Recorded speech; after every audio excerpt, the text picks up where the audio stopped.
I can remember the very first time that a journalist asked me a question. I was a lot younger, but not a lot smaller. It was on the phone. And the journalist said, "Hey, Sinead, quick question. When did you realize that you weren't normal?" That's the right response. I said, "Excuse me?" He said, "Oh, I don't know. I don't know what to say, how to describe you, what to say about you." I said, "Sinead is fine." How did that happen? I don't hold the journalist responsible. But we live in an era where the people who tell the stories that shape and frame our world look, think, and feel the same. So how does that manifest?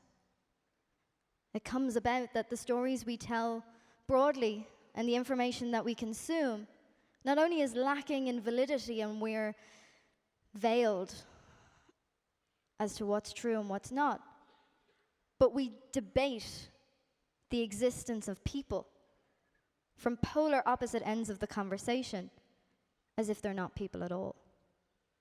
Whether you're disabled, trans, Muslim, or subscribe to a different element of political identities. The stories we tell don't just matter. They're of the utmost importance and state who gets to exist in our world and who doesn't. It seems overwhelming. How do we change it? Do we build a new system and try to compete with the one that exists? No. You do exactly as to what Solomon Elliott is doing. And it's one of the many reasons why I'm incredibly proud to be introducing him today. Because what can change the world in terms of the stories we tell is young people. And not only giving them permission to tell their stories with agency and autonomy, without the lens of sensationalism and bias, but we bridge the gap between the old and the new. Traditional journalists mentor students. Students inform and challenge traditional journalists. And together you create an ecosystem that is the student view that's not just based here in the UK, but has a vision and a potential to change the world. Ladies, gentlemen, those who position themselves elsewhere on the spectrum of gender, Solomon Elliott.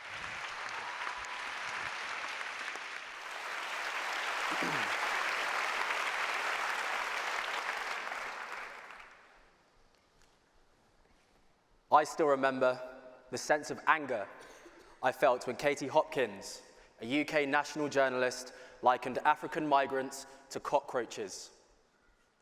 It was 4 years ago, and I was a 22-year-old high school teacher who just started working with 11 to 16-year-olds in South London. I thought, how would that sort of bigotry impact on my pupils? Children like Artbez, who arrived alone in the UK without his parents as an asylum seeker from Albania, or Mustafa, a refugee from Syria's bloody civil war.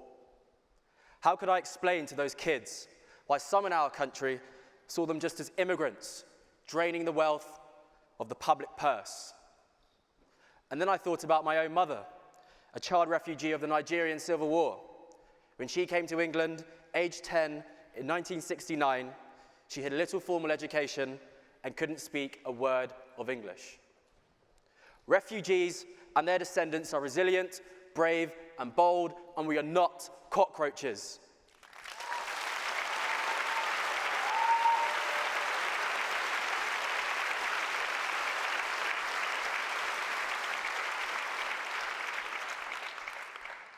It wasn't as if Hopkins' article was a one-off. I'd noticed a wave of intolerance contaminating our national conversation.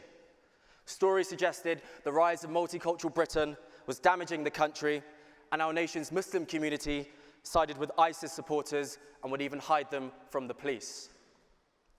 Children of migrants take these lies personally, but freedom of speech is a human right that belongs to everyone. So as a young teacher, I decided to found The Student View to share voices like those of Artbez and Mustafa. We are on a mission to create a newsroom in every school so that children from underserved communities can share their world through words. Already, 1,200 young people have taken part in our media literacy program with the help of 82 dedicated journalist volunteers and the support of technology and media organizations, including Google and the Financial Times. The Student View exists to give every child access to a high-quality media literacy education, and it's needed. Only 2% of 8 to 16-year-olds in the UK can spot fake news. How many of you feel empowered enough to survive in this age of mass misinformation? It's no coincidence that the most media literate society in the world, Finland, is also the happiest. Critical thinking has been embedded within the Finnish school curriculum for decades. The Student View trains pupils how to spot misinformation, to discern the differences between fact and opinion, and to protect their privacy online. Our pop-up newsrooms connect them with local journalists who volunteer to share their experience with our pupils. Most of our young writers have never met a journalist before. Is it any wonder that only 40% of people in the UK trust the news? I'm an advisor to the BBC, sitting on its Diversity and Inclusion Advisory Group and helping its Director General, Tony Hall, develop creative ways to give young people, as well as those from underrepresented groups, the courage and confidence to have their say. The Student View has partnered with journalists across the country in covering issues including knife crime, child slavery, and budget cuts to youth services. Since this September, we have published 25 local news stories from our school newsrooms. One story, by two of our 14-year-old reporters, led to improved efficiencies on London bus routes, carrying 5.9 million passenger journeys a year. The Student View has grown from a lunchtime club in my classroom to a national charity in 3 years, launching 87 pop-up newsrooms in 19 towns and cities across the UK.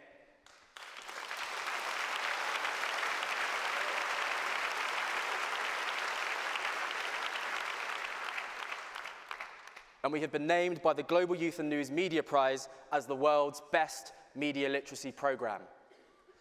We now want our blueprint to be extended to nations that currently suffer from a lack of press freedom and are awash with government misinformation.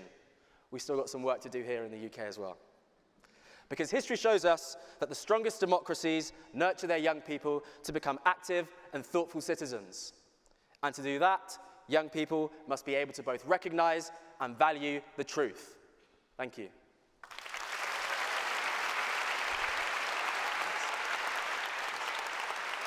Thank you. Thanks for the intro.